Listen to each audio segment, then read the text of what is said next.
When showing up to a new deployment, here's the first thing that I do to set up my computer. Make sure I stay organized and kind of have something to help me remember, because there's a lot of stuff being thrown at you, obviously.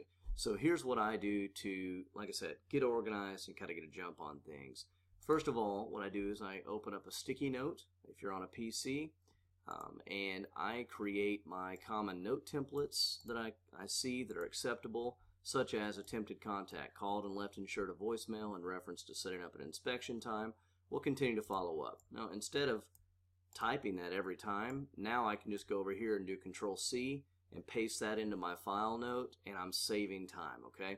Same thing for appointment time set or post inspection, things like that. Then I also do contact numbers of people that I'm going to need to potentially contact.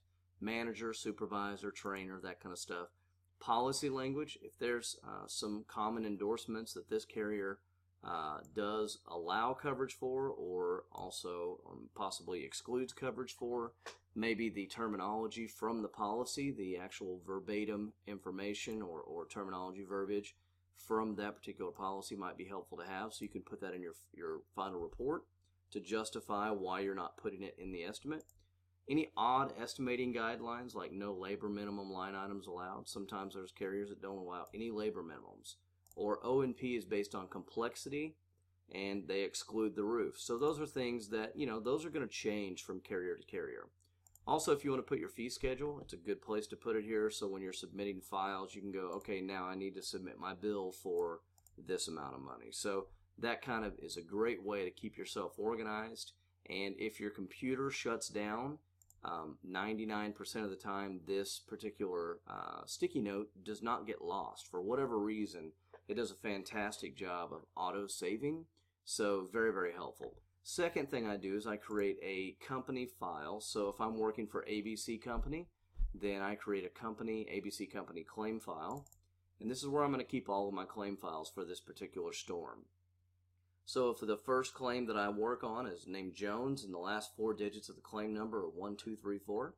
Then what I'm going to do is I'm going to create a file underneath the folder of ABC Company claims. I'm going to put it under Jones 1234, and then I'm going to save all my Jones 1234 files in here. So if I ever need to come back and find anything, it's super, super simple for me to find and update and revise and all those things.